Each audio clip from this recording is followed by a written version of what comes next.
Hey up, welcome to the channel. My name's Vincent and I'm coming to you from the UK. The rest of this video is a share of the great work by Mark Linthcomb, with the voiceover provided by Robert Llewellyn of Fully Charged. You will find links in the show notes below. Next time someone states that an electric vehicle is just as polluting as an engine car, you can share this video with them and put them straight once and for all. Oh, and for all you, what about the children working in the cobalt mines in the Democratic Republic of Congo? Well, you can tell them from me that there's more cobalt used in the fossil fuel industry than in batteries worldwide. With more and more EVs turning to chemistries like lithium iron phosphate in their batteries, there's absolutely no need for cobalt in EVs whatsoever. Now to the rest of the video. Enjoy. So the argument goes, electric vehicles don't pollute, but the electricity powering the electric vehicles does pollute. Some even say it pollutes even more than a gasoline or petrol burning car. If we're going to look beyond the EV itself to the energy that powers it, shouldn't we do the same for the fossil fueled combustion car? So what goes into producing the fuel that you burn in your car every day?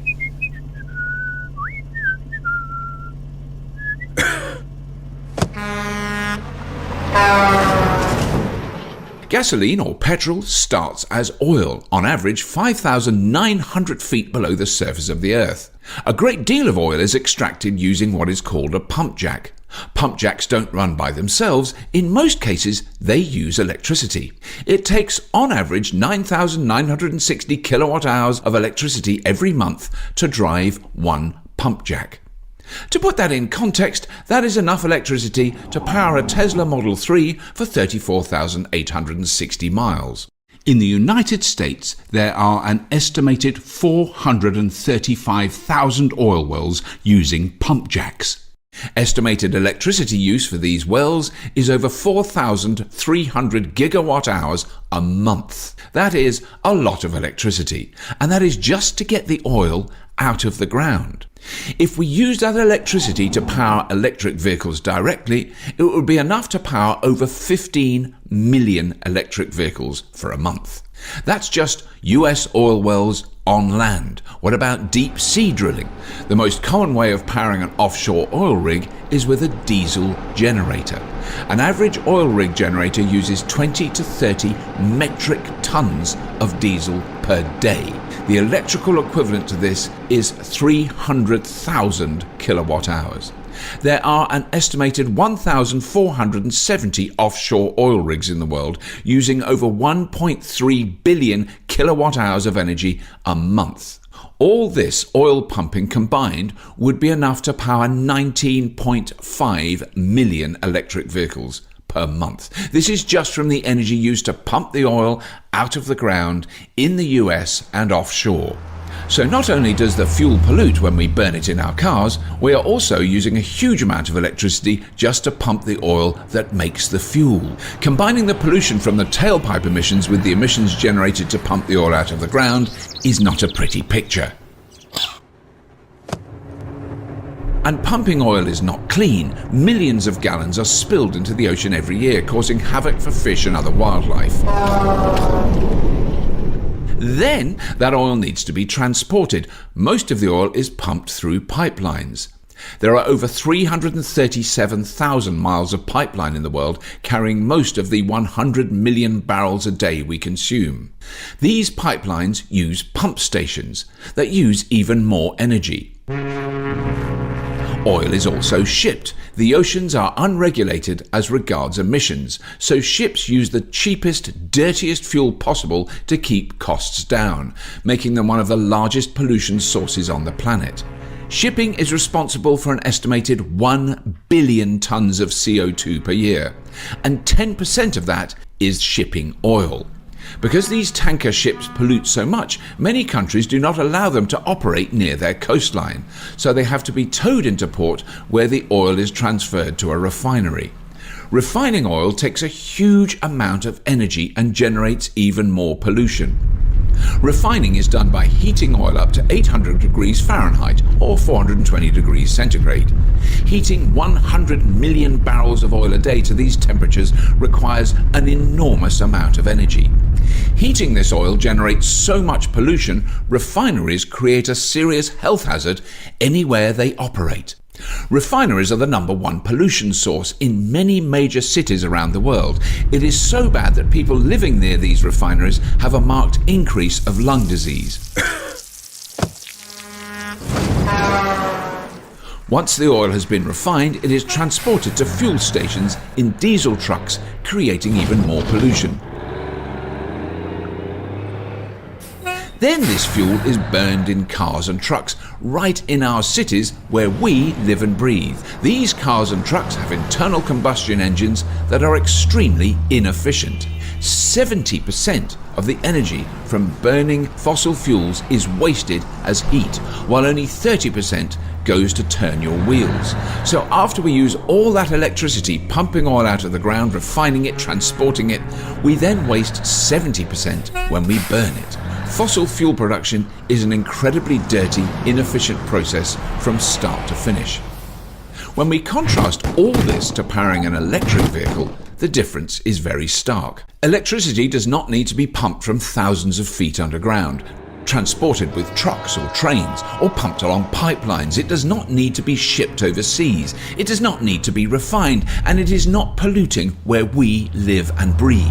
Even if electricity is produced from burning coal, the power plant is far away from population centres, transferred over power lines, keeping any direct pollution away from the population. And if the EV is powered with clean energy, it is clean from start to finish. In the United States, 47% of electricity comes from sources that emit no CO2. In Europe, it is even better at 56%. And the percentage of clean energy is growing every year as coal and gas plants are being replaced by renewable energy sources. So what about the lithium used in EV batteries? Lithium is a metal that is mined in the deserts of Australia, China, Argentina and Chile. Besides being a key ingredient in batteries, lithium is also ingested as a medicine for bipolar disorder. Much has been made about the environmental impact of lithium mining, but this is all a little bit overblown. Australia is the largest producer of lithium in the world.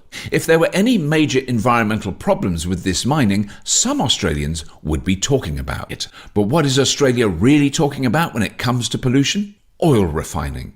Yes, oil refining is creating a much bigger environmental risk than all the lithium mining going on anywhere in the country. Australia is not a very densely populated country. They consume 1% of the world's oil supply and only refine 1/4 of the oil they consume. But they mine 50% of the world's lithium. So a country that only refines 1/4 of 1% of the world's oil and mines 50% of the world's lithium, the biggest contributor to pollution and risk to human health in Australia is oil refineries. That does not even take into consideration the drilling, pumping, transporting and burning of this oil. This is just refining it. The more you look into it, the argument that battery production is somehow as bad as the cycle of fossil fuels is ridiculous. All the lithium mining in the world to date has not done anything like as much damage to the environment as just one major oil spill.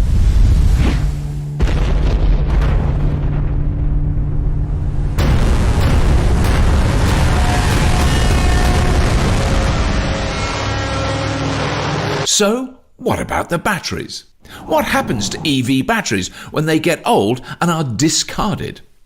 When no longer practical in an electric vehicle, the batteries can be used as energy storage to power a home or business, giving them a second life. And when they're no longer any good for this, they are recycled, broken down to recover the valuable metals in these batteries to be used in the next generation of electric vehicles. It looks a bit silly to use so much electricity to pump oil out of the ground, create tons of pollution transporting and refining it, to finally waste 70% of it burning it in our cars when we could simply use that electricity directly to power electric vehicles, eliminating the pollution from refining and burning oil in inefficient internal combustion engines. It is obvious when you look at the big picture, Oil production is a dirty, wasteful process, especially when compared to the alternative powering EVs with renewable electricity.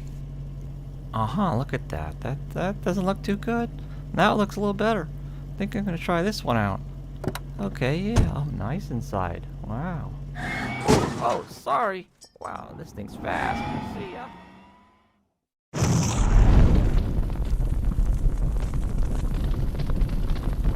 What can you do?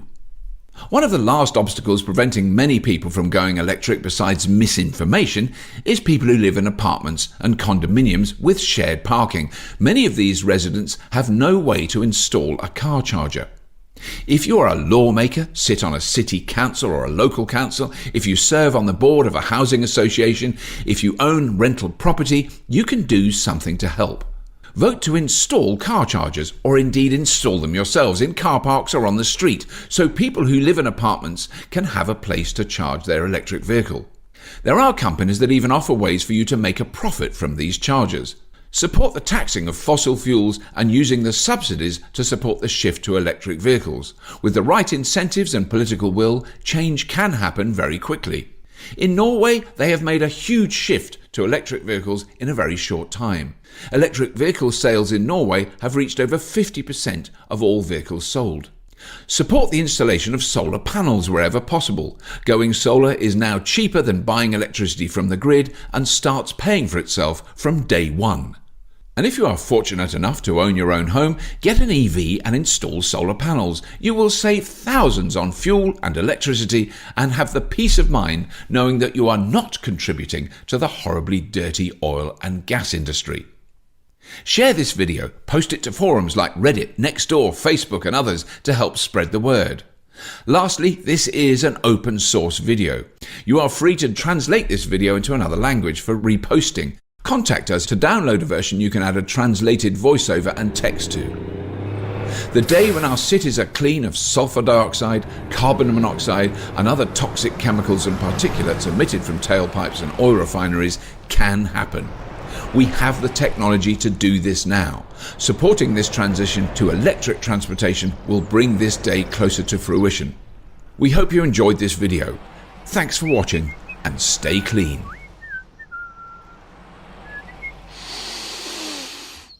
Ah.